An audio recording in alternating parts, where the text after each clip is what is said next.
بنابراین حج اصلا برای جوانها هست.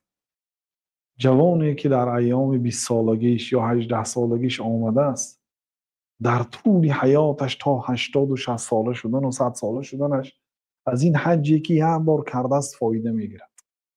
این حج هم توی آمده میرید فلان قدر فایده میگیرید، نه، این تا آخری عمرتونه برای شما فایده دارد.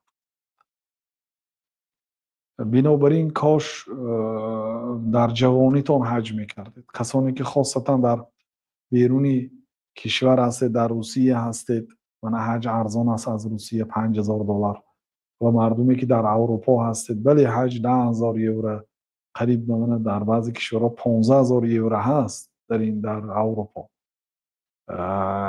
لیکن آخه درآمد اینجا هم کلان است که مانند روسیه نیست. بنابراین امروز که جوان هستید روید، این $10,000 تون خواهید که میلیون کرده روی آنید، روید در ایام جوانی. بنابراین الله تعالی اون وعده من نیست.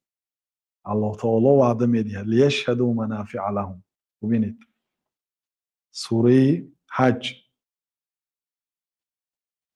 آیه 28 لیشهدوا منافع لهم، تا اینکه اومده فایده ها رو برداشت کنن، شاهد شوند، فایده ها رو برداشت کنن، شاهدی فایده ها شوند و یذکروا اسم الله، و نام الله تعالی رو گیرند در روزهای معلوم، در روزهای انگشت شمار، علی ما رزقهم من بهیمة الانعام، یعنی روز عید و روزهای ایام تشریق قربانی میکنند از آن رزقی که الله تعالی به آنها داده است، از بهیمة الانعام یعنی گوسفند و بوز، شتر و گاو، از اینا قربانی میکنید.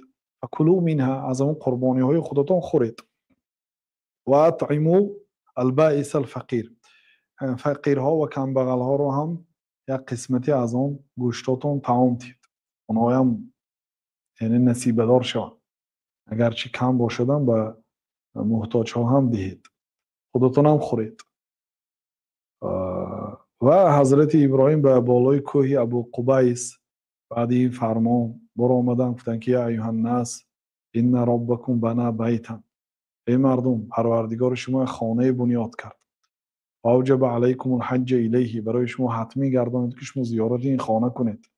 فاجیبوا ربکم، پروردگارتون رو اطاعت کنید، اجابت کنید به دعوتی پروردگار لبیک گفته بیایید. و به طرف راست و چپ هم اشاره کردن، شرق و غرب اشاره کردن و به اون طرف ها نگاه کردن، سخناشو نگفتن. بنابراین اونایی که حالی مردم در صلب مردها و در رحیم مادرها بودند، کسانی که در همون وقت همین دعوت قبول کردند و لبیک اللهم لبیک گفتند، اینا در طول حیاتشون زیارت این خانه میکنند. تفسیر جلالین.